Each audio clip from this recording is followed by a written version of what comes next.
จุภาการวันนอตะลงหันยานเจื่องเจ้าเข้าป่าเศร้าดงนาเปื่อปั๊มป่าชาถือบวชแล้วลวดปั๊มเป่งทำจึงฮือพระวิษณุกรรมบุญกว้างเนลมิตรสร้างอาสโลม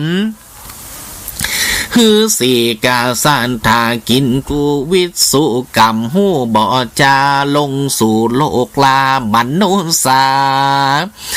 เนละเมษาลาอาสาลมไว้วาดแล้วขึ้นสู่อากาศบัดเดียวเพื่อปอกเหลียวขึ้นสู่ยังตีอยู่แห่งตนอันว่าพระเวสสันดรยอดซอยปลาลูกหน่อยสองสลีกะตั้งนางมาสีหนอเนาดันป่าเศร้ามาฮอดหันศาลายอดผ่องแผ่วหูว่าเต้าตนแก้วพระอินตามีขุลนาไผโพเจ้าจึงอธิษฐานบวชเป็นตนเป็นองค์ส่วนนางมันสีนั้นเล่ากับปฏิบัติเต้าเจ้าเวสสันดรบ่ฮืออาทรห้อนไม้คือตักน้ำใจน้ำสันหาหัวมันหัวจวกบ่ฮือลำบากเครื่องเคียตั้งสองสาลีลูกเต่าทุกคำเจ้าเจยบานก็มีวันนั้นแหละนาตะตาในกาลนานยังมีพระผู้หนึ่งเล่านามบอกเล่าว่าจูจะกะพามตุโจกตัวงามอาศัยกะสักกากะตัวนั่นหากเป็นลายตัวบางงามสั่งน้อยดังลูกอาบใบมาเกิดตุกไม่เดือดเครื่องเคียอยู่ปุรีเวียงกวางมีชื่อว่าเมียงกะลิงกะลาดอันปู่พามชูโชคไม่มาดนี่เล่าทุกคำเจ้าแอวขอทานมีเงินคำคานหลายหลากกันนำไปฝากสหายเปลี่ยนเก่าแล้วออกเตียวไตขอทานไปอันว่าสหายแห่งชูชากะพามนั้นเรามีลูกเต้าเป็นสาวอายุลาว15 ปีหากมีชื่อว่านางอมิตะตาส่วนสองขาพ่อแม่กันพรามชูโชคเท่าแก่ฝากคำมาตั้งเงินและคำหลายปีมานั่นเราบาหันพรามชูโชคเท่ามาใจ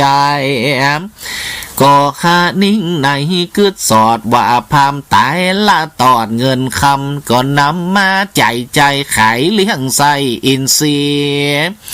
เงินคำมีเสียงขอดบาคังหลอดสักบาทอันใดก็มีวันนั้นแหละนาอันว่าจูชกกะพามนั่นเล่ากันไต่เต้าแอวขอทานหึงเพิ่นนานหลายหลากก็ขะนิ่งเงินฝากคำลายเกิดตึงหาสหายฝากไว้จึงเตี้ยวไตมาทำส่องผัวเมียพามนั่นเล่าเอาเงินและคำพามเข้าไปขายกินไปบ่จ้างยะอันใดแต่ใส่จึงเอาลูกไทยนางมิตรตา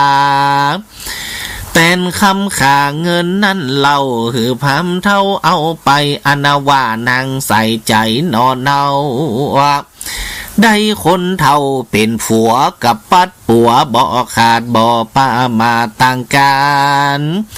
บ่นอนนานขี้คานบาดดื้อดานนอนวันก็มีวันนั้นแหละนาอันว่าจูจักกะพรามผู้ถอยได้สาวน้อยเป็นเมียกะท่าตาเพียถอยไล่ก็ใครได้คนช่วยเนี่ยการมาช่วยงานนางอมิตาตายอดซอยกระทำการใหญ่น้อยในหอในเฮียนก็แซ่เสียนไต่เต่ามารับของตานเจ้าสองสลีกันว่าเจ้าสาลีและกันหานอพุทธาน้อยนาดก็ฮือลูกหลาดเป็นตานไม้เอาโปติญาณโพดโลกดับทุกโศกมันภายสัก โกเตวาลาจาส่วนพญาอินตาธีราชก็หูแจ้งขวาดความในก็รีบเลี้ยวไว้บ่จ้ากับเป็ดนาเป็นพามตีกังดงรามป่าเศร้ามาฮับของท่านนั่งหนอเนามัดเสียมก็ใครว่าตีตันต่อว่าขอขึ้นนั่งหนอโสภาฮือหนอพุทธาเจียงเจ้าเป็นดังเก่าเดิมอ่อนนะส่วนว่าพามาเท่าผอมปอนบาปใบกันรับได้สองสลีคือเจ้าจาลีและเจ้ากันหาสองคนปีน้องกำมัดสองบุญหนาน้อยนาดเปียไม่ฝาดสันลางสองตาปังละอ่อนน้อยให้จะซอยจอมกันพามเท่าพามชูโชคเท่าพันจากละคำห้วยหากดงเหียวลัดดงเขียวจะใจตีนั่นก็มีเตป้านไทยอยู่ดงไผ่ก็มาดนใจปู่พามเท่าฮือลงป่าเศร้าไปสู่ยังตีอยู่เมียงสีพีเต้าปุรีสันใจที่ลาดมาหันสองน้อยนาดบุญญาณอันเป็นหลานตัวเก่าตาเท่าก็จักได้จำได้เตียงแต่ดีลีก็ถามปู่กาลีชูโชคพำเท่ากันหูเก่าความในก็เอาคำใส่กาใหญ่ซื้อแหลกไทยเอาลาแล้วเต้าผู้บ้านยศอาจก็ฮืออามาต่างๆดาขันป่าขันเข้าสัมปาพำอาหารฮือพำชูโชคปู่พำเท่าพามอดเข้าเหล่าหลายวันก็กินจุอันจุสิ่งก็กัดต้องยิงเรือลายย้อนเดินโน่นตังมาไก่หิวหอดดาบ่ได้กินข้าวตอนไงเลยต้องแตกไตมวยมางะบาปมันสร้างเอาไว้ก็ปาตกไม่เอาเวจีเสวยตุกขีบ่เหือดร้อนไม่เดือดขึ้นหวานก็มีแลน้ำอันว่าพญาสันใจพระเจ้าปู่ยศแย้วก็ได้หลานเต้ากลับขึ้นมาก็ฮือเสนาอามาตย์หังจังราชมงคลเปียไปครับตนลูกเต่าบุญบ่อเศร้าจื่อพระเวสสันดรขึ้นสู่นครต้องเตะคงเขนห้องสีเฟียมกันยามเดมาหอตุนเต้ายอดสันใจก็กะไกบ่จาปานางแว่นฟ้าผูดสะเดียขี่จ้างสลีพ่องแผ่วออกเวียงแก้วบัดเดียวดันดงเขียวป่าไม่นับอันใดกะหลายวันนะจึงภัยพันลอดสู่ยังตีอยู่มุนีกันว่าโหกษัตริย์เจ้าปุลีได้ปัดภาคก้อยกาจากเสียการบุญนานำพันมาสู่กลางแก้วอยู่ดงไผ่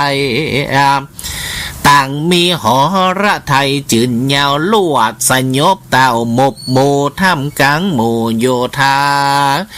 ตีนั่นนะบนฟ้าบ่มีเมฆฟ้าสันใดฝนหาใหญ่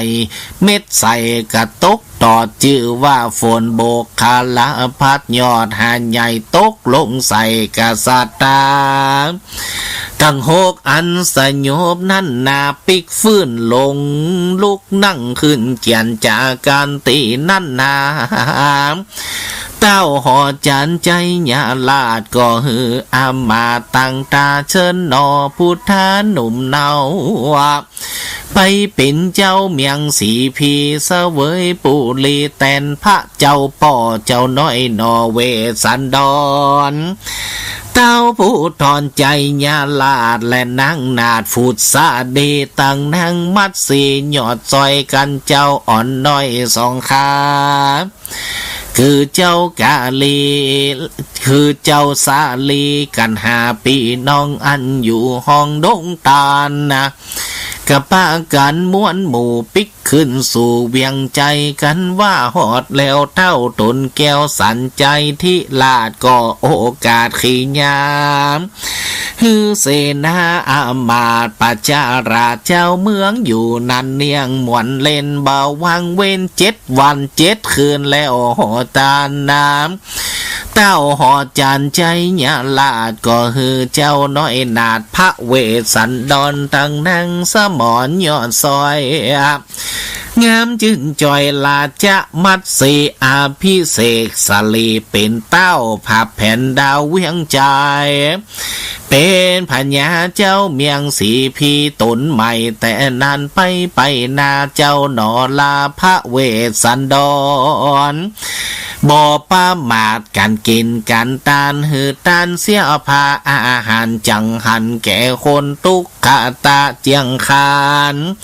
ตึง58 เต้ากดแขวนหากสาภาวนาคำเจ้าใหม่เป็นเจ้าพระพุทธเจ้ามาโพดโลกาอนาวาเจ้าหนอลาเวสสันดรนางสมอน้อยนาดและนางราชมัดเสีย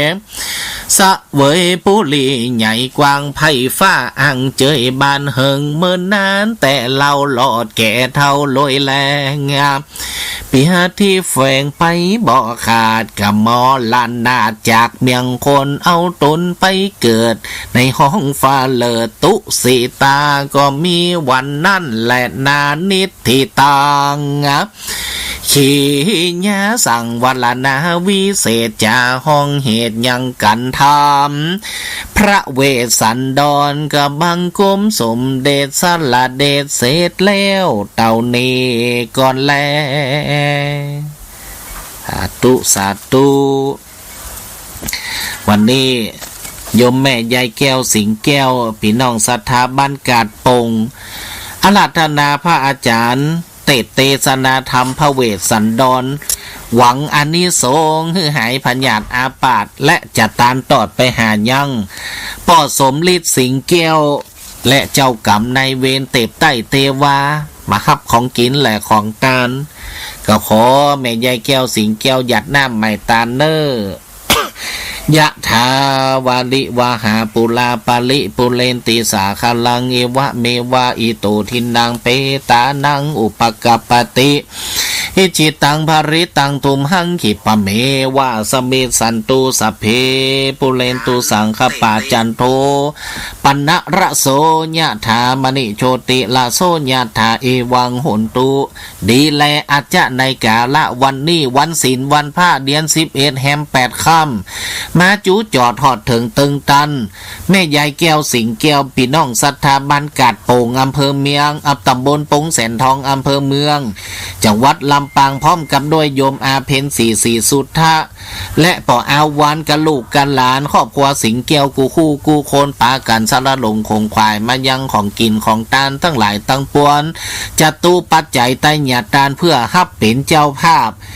อุทิศตานตอดกันทำพระเวสสันดรมาเตดมาตานอุทิศไปฮือป่อสมฤทธิ์สิงแก้วและเจ้ากรรมในเวรเจ้าตีเจ้านาเจ้าตงเจ้าไห่เจ้าสวน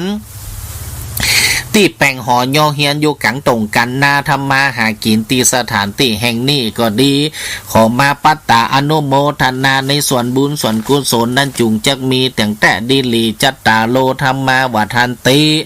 อายุวันโนสุขังปาลังสาธุวันนี้ก็ตามคำอาราธนาของโยมแม่ยายแก้วสิงแก้วได้อาราธนาพระอาจารย์เตธรรมภูกนี่พระเวสสันดรกะได้สร้างบุญบารมีพระเวสสันดรนี่ตั้งแต่เกิดมาก็บ่ได้เกิดในวังเกิดอยู่ที่ผลต่างคนที่เปิ่นฮื้อทานเกิดในระหว่างกลางตังในกาดมัวเกิดระหว่างหนตังจะไปกาดมัวก็ทำให้พระเวสสันดรนี่ฮือตานไปใจฮือเสียฮือพาฮืออาหารการกินฮือตานหลัดสันลดฮือตานลูกตานทุกสิ่งทุกอย่างคำว่าตานเจ้าสาลีและกันหานั่นก็อโลสาธุนมัส สการเจ้าสาธุโยมแม่อ้อยแม่นก็เจ้าสาธุสวัสดีเนอแม่โทรมามีอย่างจ้าอันพระขวานี่เอามาพร้อมนะเด้อเอาวันศุกร์บ่กะว่าแม่กะว่าวันเสาร์วันอาทิตย์วันใดก็ได้เจ้าอันเดียววันศุกร์พระอาจารย์ไปบ้านแม่ยิ่งเส้นทางเดียวกันก็จะไปบ้านแม่ยิ่งแล้วก็พระอาจารย์ดวดไปบ้านแม่เนอเจ้าจะมีตูนมีมะนาวอย่างเนี้ยเสื้อผ้าอย่างเนี้ยสาธุสาธุเจ้าท่านพ่อมาได้กะมาเอาได้เนอะแม่อยู่บ้านในทุกวันอ่ะสาธุสาธุกันเดียวไปตั้งเก้าตีบ้านแม่ยิ่งแล้วก็ลวดบ้านหม้อนะแม่นอเจ้ากราบนมัสการแม่เป็นกำลังใจก็เด้อสาธุสาธุเจ้าก็ขออนุโมทนาโยมแม่อ้อยพี่น้องสถาบันวังหม้อต้นทงก็ได้รวบรวมเสื้อผ้าแล้วคงจะไปในวันศุกร์นี่เนาะก็จะได้ไปนำเสื้อผ้าไปช่วยเหลือพี่น้องเมียงโป่งเมียงฝาเหยานำท่วมบ้านท่วมจองกะละกันยังบัดโลดลงเตี้ยนน่ะกะละหันหลังคาถ้าหากว่าน้ำโลดแล้วก็คงจะไปช่วยเหลือฮัลโหลสาธุจ้าแม่ฟังนี่นะเด้อเขาจะจบเด้ออ๋อแม่หยาดน้ำแล้วยังหยาดแล้วเจ้าสาธุสาธุเจ้าอยากจะห่างทางนี้เอาจนจบเป็นจะได้ผ่องพระเวสสันดรจะโอ้มากเลยเข้าใจดีสาธุสาธุกันเดียวจะได้นำเสื้อผ้าตีอีแม่เอาฮื้อตะวานนี่ไปช่วยเหลือน้ำท่วมนอบนดอยบัดได้ไปเตี้ยจะจำเป็นอย่างเอาสะดวกพระอาจารย์ว่าสะดวกวันใดก็ไปวันนั้นก็ได้สาธุสาธุสวัสดีเนอช่วงนี้มันฝนตกเด้อนอสาธุจ้าแม่เป็นกำลังใจให้เด้อฮัลโหลสาธุสังฆคุณสาธุสวัสดีโยมแม่ปราณีบ้านห้วยฮีพระอาจารย์เมมชื่อไหวจำกันได้เลยแม่ฝนตกก่อโอ้แม่ได้ยินเสียงเตะทำหมอนดีเนาะอันพระเวสสันดรแม่ยายแก้วนิมนต์เพิ่นว่าเมากะเหล่านิทานฟังเตะแถวพ้องเจ้าเป็นบุญแม่แต่เลยแม่ได้ยินเสียงเตะทำของพระครูเป็นเตียเจ้าสาธุสาธุเจ้าวันนี้มันได้ไม่เหนียวบ่เป็นอย่างเน้อแม่เน้อบนดอยกับบ่ได้ไปเตี่ยฝนมันตกผ้าจันก็เลยเอาเสื้อผ้าตีมันข้างอยู่ตีโกดังดีศาลาปะเรียนนี่จะขออนุญาตเสื้อผ้ามันไม่ได้ขึ้นดอยจะเอาไปช่วยพี่น้องเมียงโป่งนะแม่เนาะเจ้าให้พระเจ้าสาธุสาธุก็โยมแม่ปราณีบ้านห้วยฮีก็โอ้แม่โยมแม่ปราณีได้โทรมาเป็นกำลังใจในการฟังเทศน์ฟังธรรมโยมแม่แก้วว่าเล่านิทานไปกับม่วนอยู่แต่ว่าอันมีเจตนาใครได้กันทำสักพูง พระเวสสันดรเปลี่ยนไปเปลี่ยนมาจะใดนั่นแล้วก็พระอาจารย์ได้ประชาสัมพันธ์ไว้ว่าเสื้อผ้าของโยมแม่ทุกคนที่ฮือพระอาจารย์รวบรวมนี่กับมันตั้งแต่เดือน10เดือน11เดือนปลายนี่กันยังบ่ได้ขึ้นไปบนแปดดอยเพราะว่ามันกลางพรรษาไปนอนแฮมแก้มมือกำได้ก็เลยขออนุญาตเอาเสื้อผ้าไปช่วยเหลือน้ำท่วมเมียงโป่งเมียงพะเยาฮัลโหลสาธุสาธุท่านอาจารย์มีแม่แก้วบ้านแม่ฮาวเด้ออีแม่มีอย่างจ้าสาธุอีแม่จะให้ลูกบ่าวโอนปี จ่วยพระอาจารย์500เด้อ สาธุเอาไปน้ำท่วมเนาะแม่เนาะ ตามใจพระอาจารย์ กลับไปเอาไปช่วย เหรียญอันนี้เนี่ยเนาะที่กรุงไทยนี่มันก็ ก็ว่า ถ้าจากกรุงไทยเนี่ยกันเนาะแม่เนาะ เดี๋ยวไม่จะฮื้อลูกบ่าวโอนเป็นนะ สาธุ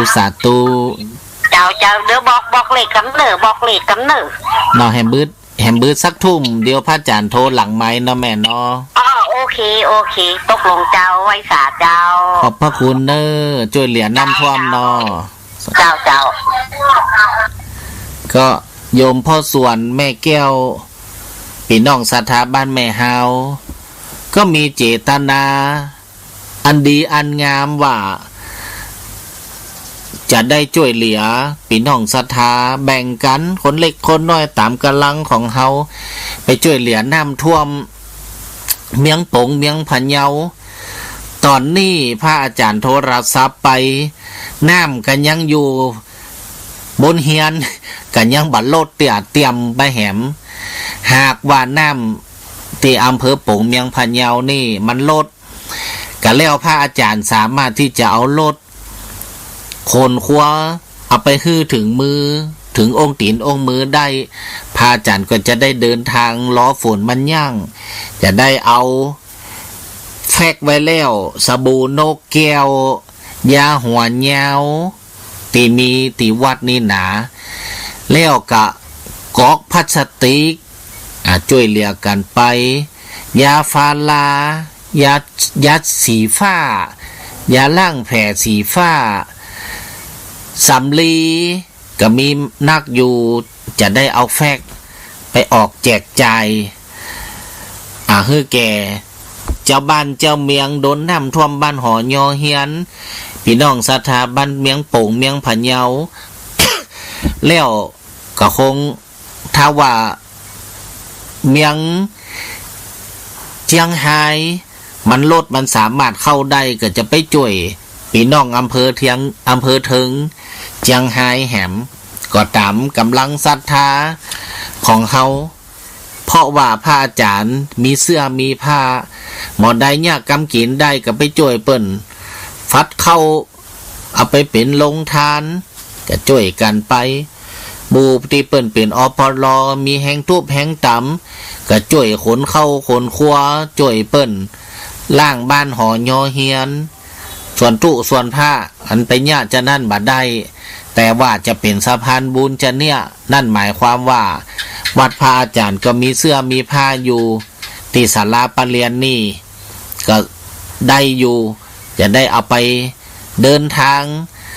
ไปปั่นให้เปิ้นวันอาทิตย์ที่ผ่านมาพระอาจารย์ก็ได้นำเสื้อผ้าเอาไปบริจาคที่อำเภอเวียงสาจังหวัดน่านโลสาตู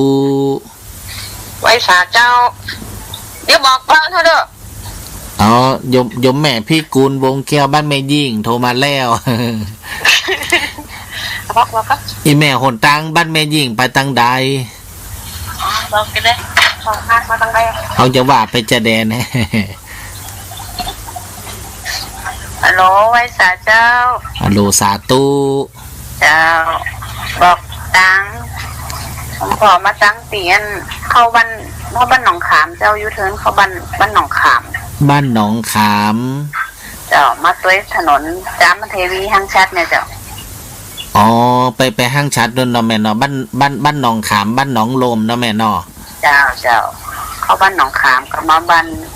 หนองขามแล้วบ้านแม่ยิ่งนะเจ้าบ้านหนองขามหนองลมหนองขามแม่ยิ่งนี่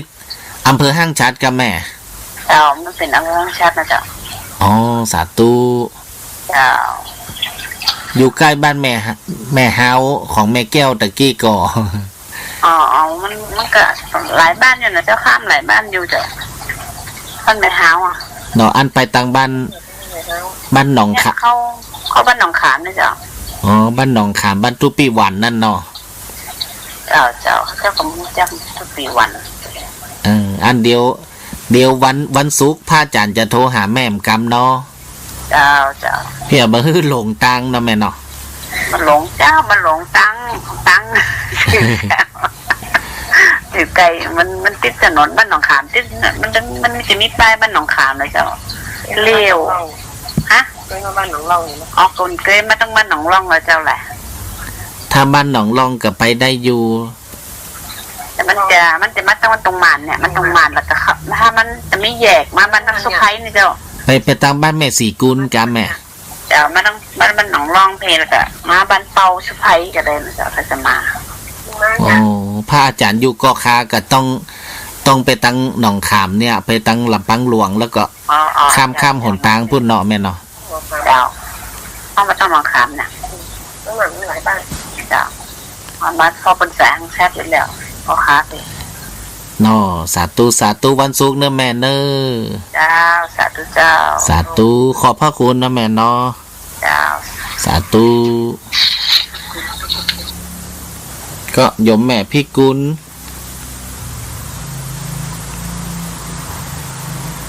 บ้านแม่ยิ่งก็ขอโมทนาบุญในการได้ร่วมทำบุญในครั้งนี้ในวันศุกร์ที่จะถึงนี่เนาะพระอาจารย์จะได้ไปปั่นศีลปั่นปอนขอให้คณะสัตยาญาติโยมทุกคนจงมีความสุขกายสบายใจอายุมันขวัญยืนจัตตาโลธรรมาวัฏันติอายุวันโนสุขังปะลัง